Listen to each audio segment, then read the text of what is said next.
And now we return to Jimmy Allen. Work has been progressing on the air movie Coffin Nails, in which Jimmy Allen and Speed Robertson are flying. However, the Pacific Studios are filming a similar picture, the flying scenes of which are under the direction of Nails Ballou. It is generally understood that only one picture of this type can be successfully marketed, so both studios are fighting desperately to complete their picture. We now find Jimmy and Speed in the operations office on the flying field at El Toque. The boys have forgotten movies and events of the past 2 days and are now discussing the part they will play in the Vanderpool Cup race. Jimmy is speaking. Well, Speed, I guess we won't be here much longer. Yeah, Jim. Our movie careers are just about finished. I guess you're anxious to get back east and start preparing for the transcontinental race. Yeah, that should be a real race this year.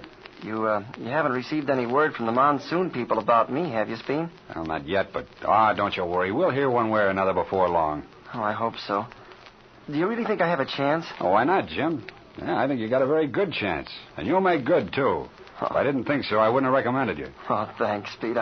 I'll bet that monsoon job will be a plenty powerful baby. You can say that again.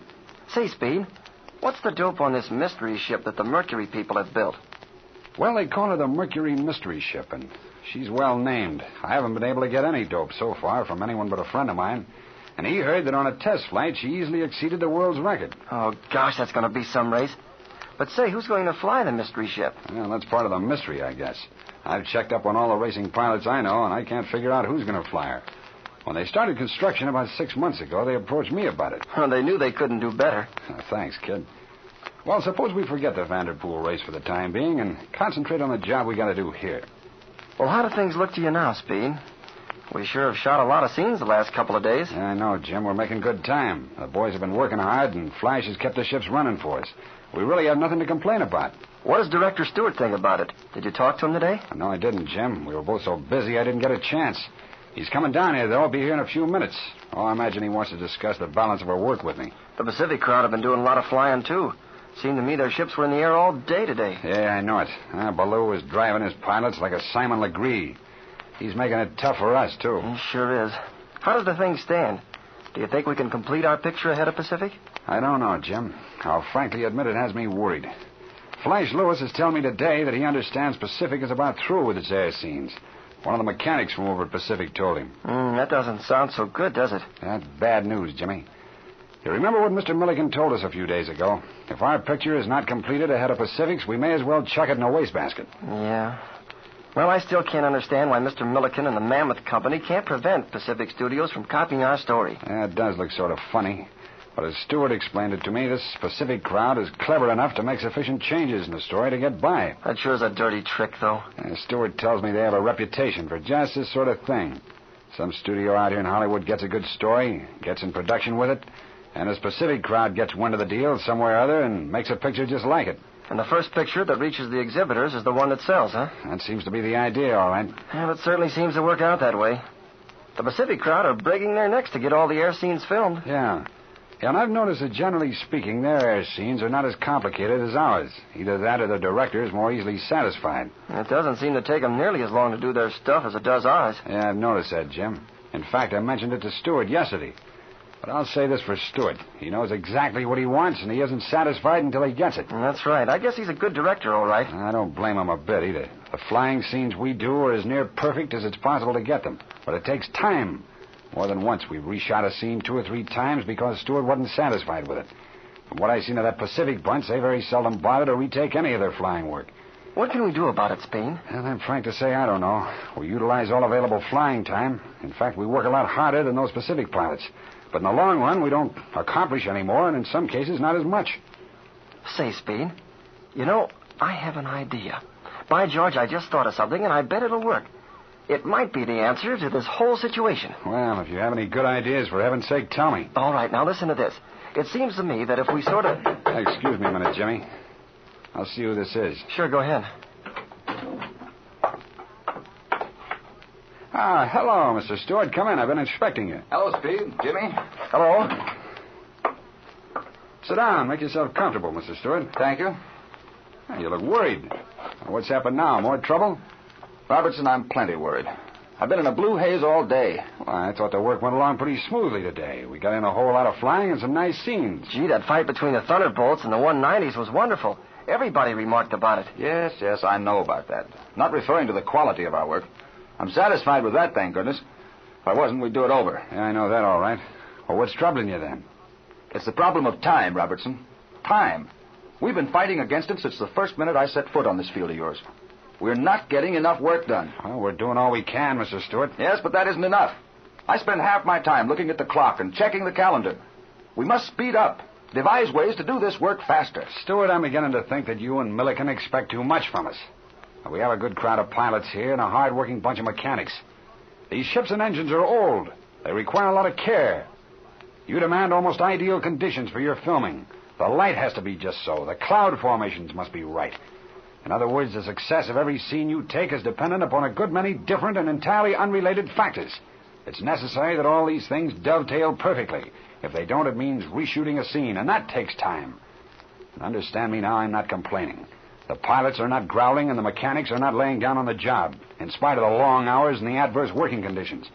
But after all, there's a limit to the work that can be accomplished in a given amount of time. That may be so, Robertson. But I've noticed that the Pacific flyers accomplish more work than we do. And they're working under the same conditions. I beg to differ with you there, Mr. Stewart. They are not working under the same conditions. In the first place, Mr. Pelletier is not as exacting as you are. In the second place, we've had some unfortunate delays caused by mechanical failures, which they didn't have. Pelletier is a shoddy director. I wouldn't countenance work which he approves. Well, I don't blame you a bit. But on the other hand, you mustn't expect to get better work in the same amount of time. Everybody's remarked, Mr. Stewart, that the scenes you take are much better than his.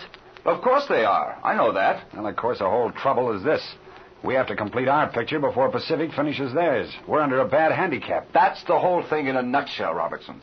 If it weren't for Pacific, I wouldn't be in such a mad rush. But what can we do? What Mr. Milliken told us the other day is absolutely correct. Unless we finish our picture ahead of Pacific, it's utterly... I have an idea. In fact, I was just about to explain it to Speed when you came in. It might get us out of this whole difficulty. If you have a solution, my lad, let's have it. I'll admit the whole thing is about to drive me balmy. Now, go ahead, Jimmy. What is this idea of yours? Well, as I understand it, the Pacific Studios have copied this story Coffin Nails and are filming one just like it, right? Yes, that's right, Jimmy. While neither Mr. Milliken nor I have seen the scenario, we're certain it's a direct steal of Coffin Nails. Of course, they made a few changes in the manuscript in order to avoid any legal question of plagiarism. They're smart enough to do that. Yeah, there seems to be no doubt about that. We discussed it before. I guess we all agree that Nails Ballou, while he had the scenario Coffin Nails in his possession, he got the idea of the story. All right. Now, as I understand it, Mr. Milliken originally gave Ballou the story to read. Now, if we have it doped out right, Ballou took the story, made a copy of it, and then returned the original to Mr. Milliken. That's my understanding of what happened. Although, of course, we have no proof that Ballou actually copied the scenario. Now, that's just what I'm getting at. If we could get definite proof that Ballou did copy that story, what would happen? If you could do that, Jimmy, Pacific Studios would never release their air picture. I can tell you that. Are you sure of it, Mr. Stewart? Don't be silly. I'm positive. Pacific wouldn't even fight the case. If we could prove that, we'd have clear sailing. All right, that's all I want to know. Now, what's in the wind, Jim? What are you up to now? Never mind, just leave it to me. Jimmy, I wish you luck. But I don't think you'll get any proof against Ballou. If you do, it'll mean everything in the world to us. Well, I'll pop along now. And say, Speed, have your ships on the line at 6 in the morning. We have a full day tomorrow. We'll do our darndest, Mr. Stewart. You can bank on that. Good night. Good night. See you in the morning. Hey, Jimmy, what do you have up your sleeve? What's this business about you finding some proof against Ballou? Now, listen, Speed. We all think Ballou copied this manuscript. Yeah, I think he did. Well, if he copied it, the copy must be around somewhere.